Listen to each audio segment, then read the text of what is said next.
Before there were plants, fish, dinosaurs, before even the simplest bacteria ever wriggled under a microscope, there was something, a being, so primitive it barely qualifies as alive by our standards, yet so fundamental it connects everything that breathes, divides, or evolves today.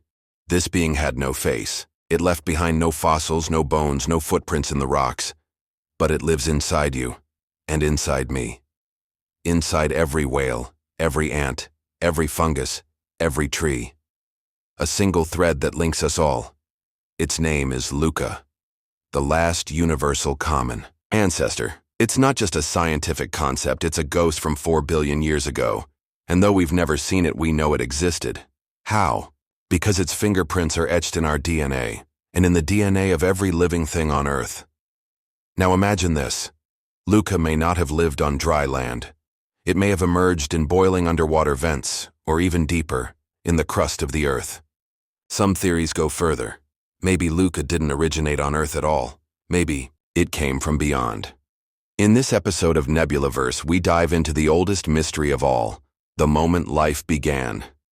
We'll explore how scientists uncovered LUCA's existence, what it might have looked like, and why it could hold the key, not just to our past, but to the possibility of life beyond Earth.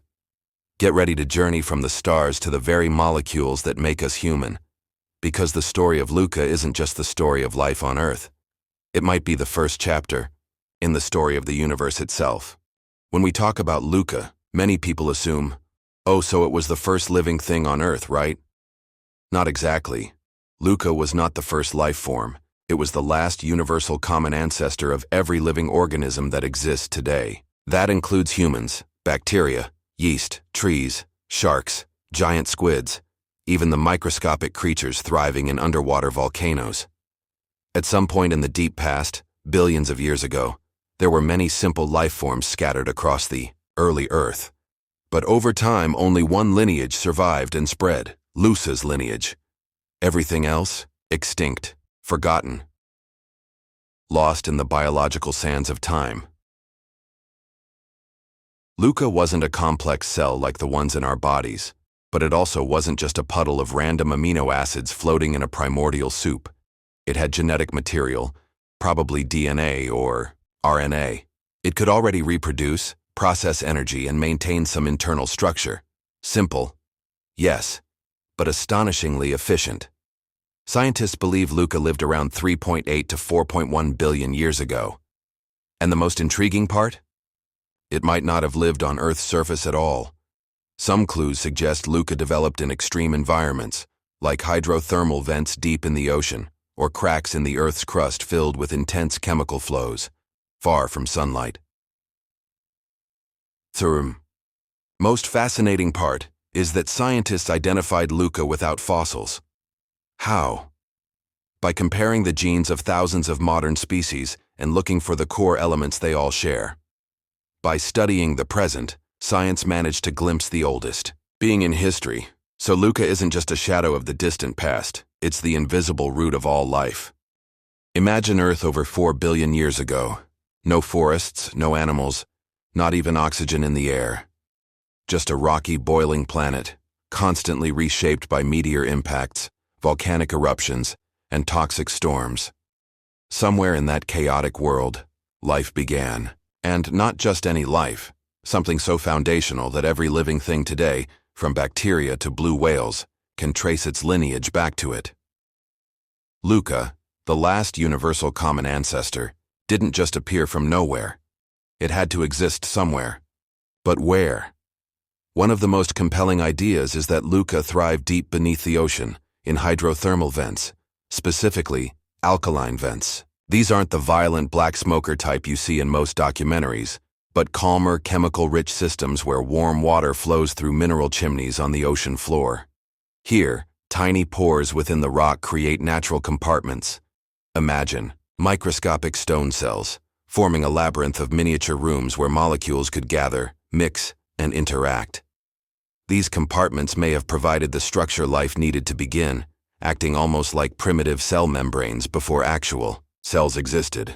Even more fascinating, these vents create natural energy gradients, chemical imbalances between the hot fluid and the surrounding ocean that mirror the way modern cells generate energy.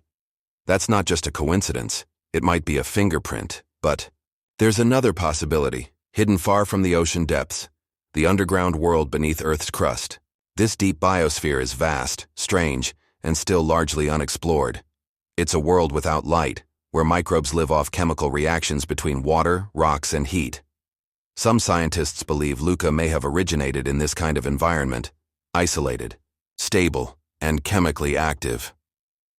In these deep, mineral-rich spaces, basic gases like hydrogen and carbon dioxide could have combined with metallic catalysts to produce organic molecules, the building blocks of life. Over time, something incredible might have happened. A molecule that could replicate itself. Not life as we know it, but the seed of it. There's also a more cosmic perspective. What if the story of LUCA didn't begin on Earth at all? Some theories propose that the basic components of life, or even primitive living systems, arrived here on asteroids or comets. We've found amino acids and sugars inside meteorites. If those ingredients can survive space travel, maybe life isn't unique to Earth. Maybe LUCA was just the local version of something much older, a traveler from the stars that found a safe harbor on this young, volatile planet. This idea, called panspermia, is bold, but not impossible, especially when we consider how some life forms on Earth today, like tardigrades, can survive extreme radiation, freezing, and even the vacuum of space. If life can endure that now, it may have done so, billions of years ago too. Regardless of where LUCA lived, deep in the sea, under the crust, or arriving from space, we know it left no fossils.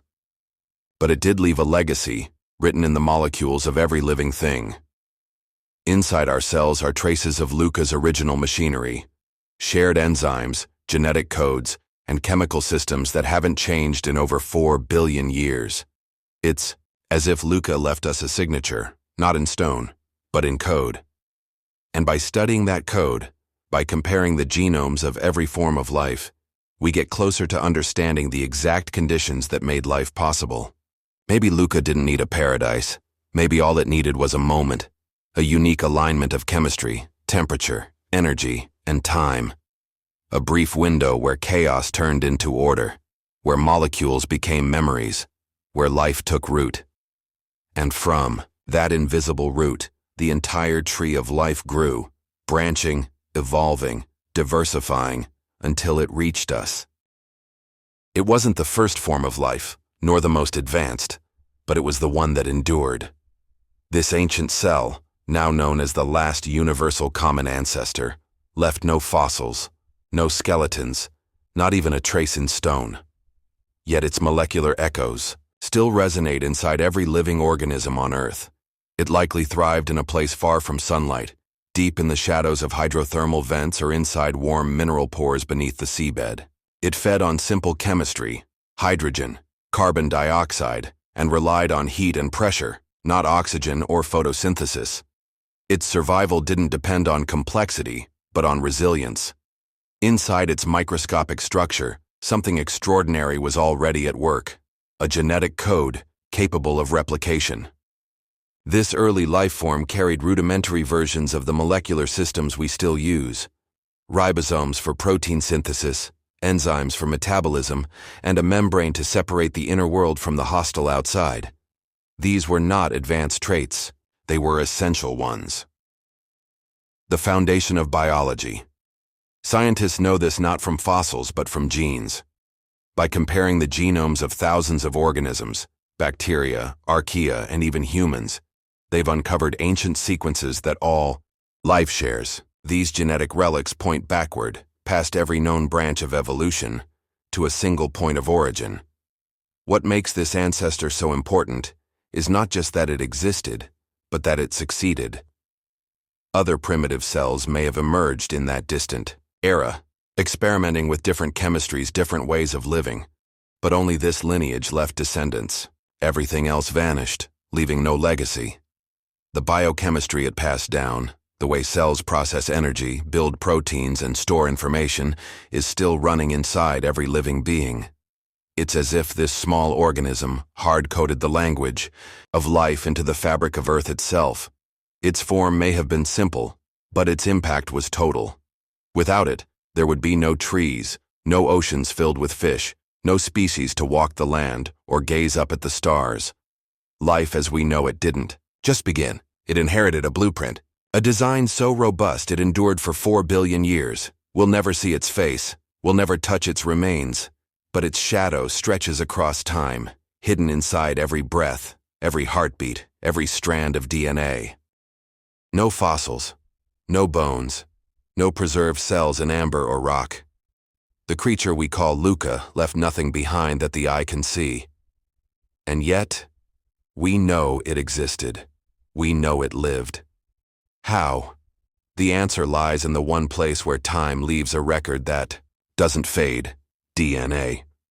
Every living thing, from the smallest microbe to the blue whale, carries within it a molecular history, a code written in nitrogen, carbon, hydrogen, and oxygen. In this code, ancient secrets are buried, preserved like digital files across billions of generations. To reconstruct the last universal common ancestor, scientists didn't dig through the Earth. They dove into genomes. By comparing the genetic material of thousands of organisms across the 3 great domains of life, bacteria, archaea, and eukaryotes, they identified genes that all of them share. These are not ordinary genes. They're ancient, essential, and remarkably conserved. Some of these genes are responsible for core processes like translating RNA into proteins, replicating DNA, and managing basic metabolism. They are found in every cell on the planet, with only slight variations. This genetic overlap is our breadcrumb trail, a silent witness to a common beginning. Through complex computational models and comparative genomics, researchers have reverse-engineered what this early life form must have looked like at the molecular level. Not a full picture, not a photograph, but a detailed schematic of its inner workings. They estimate that LUCA had around 300 to 500 essential genes. It had the machinery for building proteins, maintaining ion gradients across its membrane, and harnessing energy without oxygen. It lacked many things we consider fundamental today, like the ability to photosynthesize or tolerate oxygen. But it had just enough to live and divide, over and over again. We'll never extract its remains or see it under a microscope. But we don't need to. The signature of its existence is embedded in every cell on Earth, waiting to be read. This is the power of molecular archaeology, an investigation not of bones or ruins, but of the invisible instructions that life has been copying for nearly 4 billion years. In every genome, LUCA left a whisper. And the deeper we look, the louder that whisper becomes. We don't know what LUCA looked like, but we have clues about where it might have lived. One leading theory points to hydrothermal vents, deep-sea fissures where hot, mineral-rich fluids gush into the cold ocean. These vents create chemical gradients that could power life, just like modern cells still do. It's a dark, extreme place, but incredibly stable and protected from the sun's radiation.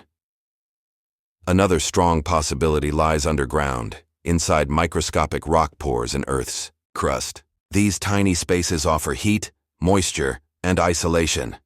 Chemical reactions there could have supported simple, ancient microbes. Some modern species living deep in rocks today still resemble LUCA in their metabolism and resilience. Both environments are rich in energy, free of oxygen, and chemically complex. They may have been ideal for the chemistry of early life. We may never know LUCA's exact address, but wherever it lived, it wasn't a paradise. It was raw, unstable, and hidden, and still, it worked. LUCA wasn't just a singular organism. It was the spark of life itself, the ancestor of everything that came after. But how did it evolve from a simple microbe into the vast diversity of life we see today? The key to this transformation lies in the process of mutation and natural selection.